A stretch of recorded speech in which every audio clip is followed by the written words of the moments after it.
आपल्या सगळ्यांच्या घरात एक असा फॅन्टम आहे, एक अदृश्य चोर, जो गुपचूप वीज वापरतोय आणि आपलं वीज बिल वाढवतोय.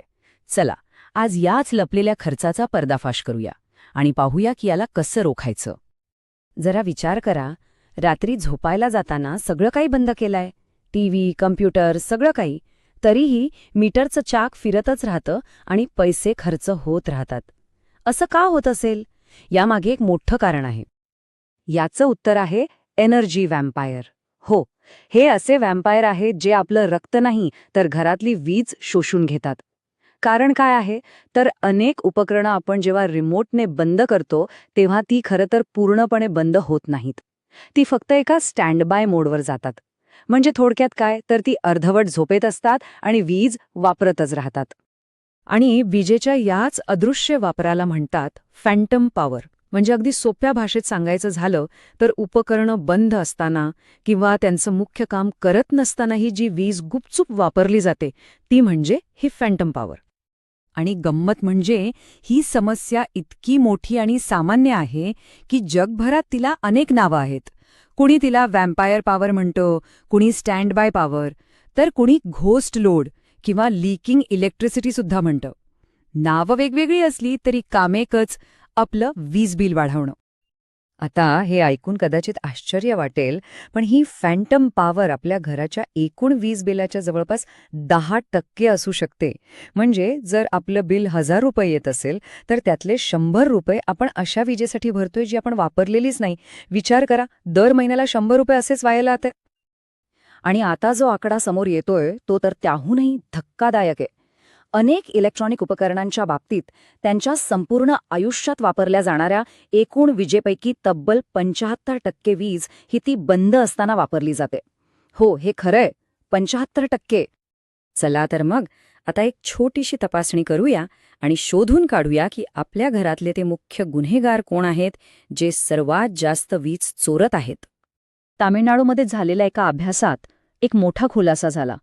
आपल्या घरातला जो सेट टॉप बॉक्स आहे ना, तो वर्षाला जवळपास 115 युनिट वीज फक्त स्टँड बाय मोडमध्ये वाया घालवतो आणि त्याच्या तुलनेत टीव्ही फक्त 33 युनिट. मग याचा अर्थ अगदी स्पष्ट आहे, आपल्या घरातला सगळ्यात मोठा एनर्जी व्हॅम्पायर दुसरा तिसरा कोणी नसून आपला सेट टॉप बॉक्स आहे. आणि याच अभ्यासानुसार एक सामान्य घर दरवर्षी सरासरी 174 युनिट वीज फक्त या स्टँड बाय पॉवरवर वाया घालवतं. म्हणजेच दरवर्षी आपण ₹1200 असेच वाया घालवत आहोत. विचार करा, ही किती मोठी रक्कम आहे जी आपण अगदी सहज वाचवू शकतो. ठीक आहे, आता ही समस्या तर आपल्याला नीट समजली आहे. पण चांगली बातमी ही आहे की या अदृश्य शत्रूशी लढण्यासाठी आपल्याकडे काही खूप सोपी आणि प्रभावी हत्यारं आहेत. सगळ्यात सोपा आणि पहिला उपाय म्हणजे अनप्लग करणं. चार्जर, टोस्टर यांसारखी उपकरणं वापरून झाली की सरळ प्लगमधून काढून टाका. आणि TV, computer, set top box यांसारख्या अनेक उपकरणांसाठी एक पॉवर स्ट्रिप वापरा. रात्री झोपताना फक्त एक बटन बंद केलं की सगळे एनर्जी व्हॅम्पायर एकाच वेळी बंद. किती सोपं आहे. आणि आता तर बाजारामध्ये स्मार्ट पॉवर स्ट्रिपसुद्धा मिळतात. काहींमध्ये टायमर असतो ज्यामुळे रात्री ठराविक वेळेनंतर उपकरणं आपोआप बंद होतात. काहींमध्ये तर मोशन सेन्सर असतो ज्यामुळे खोलीत कोणी नसेल तर काही वेळाने पॉवर आपोआप बंद होते. म्हणजे तंत्रज्ञान स्वतःच आपली वीज वाचवतं. पुढच्या वेळी कोणतंही नवीन उपकरण खरेदी करताना थोडी हुशारी दाखवायला हवी. जुनी उपकरणं स्टँड बायमध्ये 10 ते 15 वॅट्स वीज वापरायची, पण आता एनर्जी स्टार रेटिंग असलेली उपकरणं निवडा. ती कदाचित सुरुवातीला थोडी महाग वाटतील, पण पुढे जाऊन तुमच्या वीज बिलावर खूप पैसे वाचवतील. आणि काही उपाय तर पूर्णपणे मोफत आहेत. फक्त आपल्या डिव्हाइसच्या सेटिंग्जमध्ये काही बदल करायचे आहेत. गेमिंग कन्सोल असेल तर पॉवर सेव्हिंग मोड सुरू करा.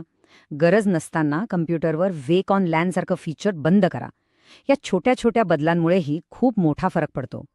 ही जी फॅन्टम पॉवरची समस्या आहे ती फक्त आपल्या घरापुरती मर्यादित नाहीये. हे एक जागतिक आव्हान आहे आणि म्हणूनच जगभरात या घोस्टला पकडण्यासाठी एक मोठी मोहीम सुरू आहे.